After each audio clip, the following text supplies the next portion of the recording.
Hello students. इस video में आज हम आपकी जो इंग्लिश की न्यू बुक है पूर्वी, उसकी यूनिट 1 जो है फेबल्स एंड फोक टेल्स, इसको डिस्कस करने वाले हैं। आई होप आपने इस यूनिट का जो लेसन 1 है अ बॉटल ऑफ ड्यू, उसकी वीडियो आपने अच्छे से देख ली होगी। और जिस स्टूडेंट ने ये वीडियो नहीं देखी है तो आप ऊपर दिए गए आई बटन पर जाकर उस पर क्लिक कर सकते हैं, तो वो वीडियो आप उस पर जाकर देख सकते हैं। इसके अलावा इस वीडियो के डिस्क्रिप्शन में प्लेलिस्ट का लिंक भी डाल दिया गया है, तो आप उस पर क्लिक करके भी जो लेसन 1 है उसकी वीडियो देख सकते हैं। तो चलिए स्टार्ट करते हैं लेसन 2। ये एक पोयम है और इसका नेम है the raven and the fox. जब आप बहुत छोटे होंगे तो आपने ये पोयम एक स्टोरी की फॉर्म में जरूर पढ़ी होगी। ये एक कौवे और लोमड़ी की कहानी है। इसमें जो कौवा होता है बड़ा ही फुलिश दिखाया है और जो फॉक्स होती है वो बहुत ही चालाक दिखाई गई है। तो ये स्टोरी आपने जरूर पढ़ी होगी। तो चलिए स्टार्ट करते हैं। ये न्यू चैप्टर है और ये एक छोटी सी पोयम है। इसका नेम है the raven and the fox. तो रेवन क्या होता है? रेवन एक कौवे की ब्रीड होती है। इस कौवे का जो साइज होता है वो बड़ा होता है और इसकी जो आवाज है वो थोड़ी सी हार्श होती है। तो स्टार्ट करते हैं।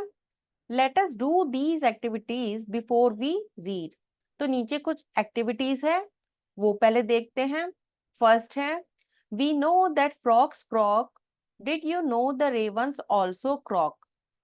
हम सब जानते हैं कि जो फ्रॉक्स होते हैं, मेंढक होते हैं, वो टर्राते हैं। क्रॉक का मतलब होता है टर्राना। तो क्रॉक जो है फ्रॉक्स की साउंड होती है। Did you know the ravens also croak. क्या आपको पता है कि जो रेवंस होते हैं, ये जो कौवे होते हैं, ये भी क्रॉक करते हैं, ये भी टर्राने की आवाज निकालते हैं। इनकी भी साउंड कुछ डिफरेंट होती है। सेकंड देखते हैं। Which animal is shown to be cunning in stories, circle the correct answer. किस एनिमल को कहानियों में बड़ा ही चालाक दिखाया जाता है? कनिंग का मतलब चालाक होता है। तो इसमें आपको जो करेक्ट आंसर है उसको सर्कल करना होगा। ऑप्शंस दिए गए हैं टाइगर, फॉक्स और बेयर। तो सबको पता है कि जो फॉक्स होती है वो बहुत चालाक होती है, उसको स्टोरीज में बड़ा ही कनिंग दिखाया गया है। तो आपको इसको सर्कल करना होगा। पहले इसको स्टैंजा को पढ़ते हैं। Mister Raven was perched upon a limb and रेनार्ड the fox looked up at him, for the raven held in his great big beak a morsel the fox would go for to seek। इसमें जो first line है उसमें जो कौवा है, Raven है, उसको mister करके बुलाया गया है।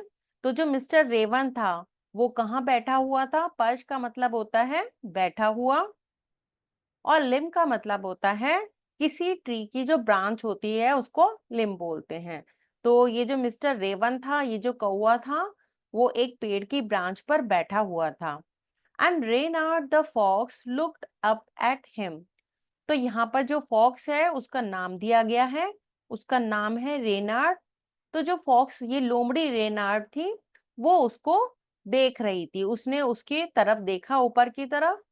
For the raven had in his great big beak a morsel the fox would go far to seek।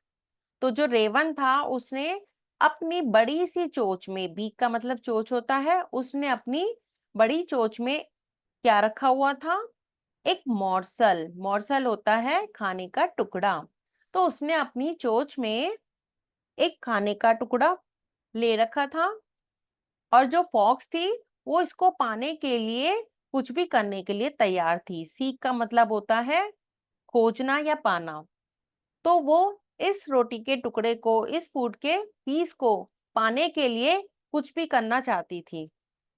तो वो इस रोटी के टुकड़े को पाने के लिए किसी भी हद तक जा सकती थी। Said the fox in admiring tones, my word, Sir Raven, you are a handsome bird। इसके बाद जो लोमड़ी थी उसके दिमाग में एक आइडिया आया। उसने उस कौवे की तारीफ करना, उस कौवे को प्रेज करना शुरू कर दिया।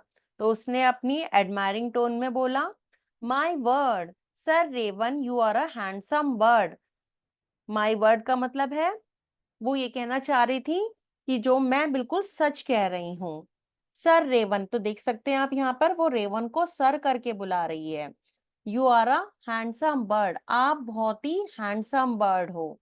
सच feathers, if you would only sing, the birds of these woods would call you king।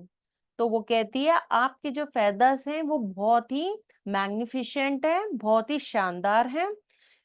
बस यदि अगर आप गा लेते तो बर्ड्स ऑफ दीज वुड्स, जो इस जंगल की जो बर्ड्स हैं वो आपको किंग कह के बुलाती। तो वुड्स का मतलब होता है जंगल का एक जो पार्ट होता है, स्मॉल एरिया, उसको वुड्स बोलते हैं। तो यहाँ पर आप देख सकते हैं जो लोमड़ी है वो कौवे की बड़ी ही चापलूसी कर रही है। वो कौवे को खुश करना चाहती है और उसको हैंडसम बुलाती है, उसके फेदर्स को बहुत ही अच्छा बताती है। और वो उसको ये भी कहती है कि यदि वो गाना गाए तो जो जितनी भी बर्ड्स होंगी जंगल की वो उसको किंग कह के बुलाएंगी। नेक्स्ट स्टैंजा देखते हैं। The raven who did not see the joke forgot that his voice was just a croak. He opened his beak in his foolish pride, and down fell the morsel the fox had eyed। अब जो Raven कौवा होता है वो fox के joke को पहचान नहीं पाता है। उसे ये बिल्कुल ही नहीं पता चलता कि ये जो लोमड़ी है उसके साथ में मजाक कर रही है। Forgot that his voice was just a croak, और वो ये भूल जाता है कि जो उसकी वॉइस है बड़ी ही खराब है।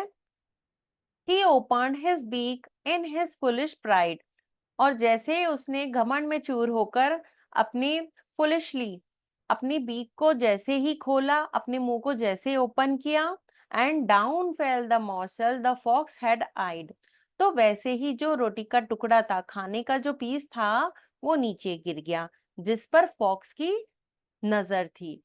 Ha ha, laughed the fox, and now you know. Ignore sweet words that make you glow.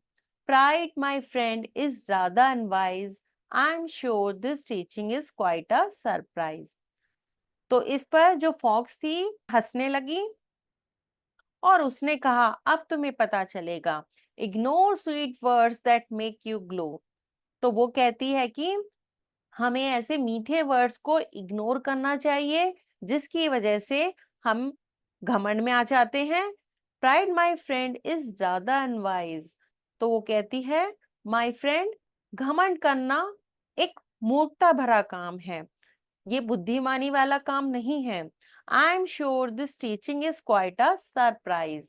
और मुझे पक्का विश्वास है कि ये जो टीचिंग है, ये जो लेसन है, तुम्हारे लिए एक सरप्राइज होगा। तो इन लाइन से हमें मॉरल ऑफ द पोएम पता चलता है कि हमें कभी भी किसी के मीठे वर्ड्स की तरफ अट्रैक्ट नहीं होना चाहिए। कभी कभी कोई हमारी जब ज्यादा ही तारीफ करता है तो हमें थोड़ा सा अलर्ट हो जाना चाहिए, क्योंकि हो सकता है कि वो हमें फुलिश बनाने की ट्राई कर रहा हो। तो इसलिए हमें अवेयर रहना चाहिए। तो ये पोएम यहाँ पर फिनिश हो गई है। बहुत ही छोटी सी पोएम है।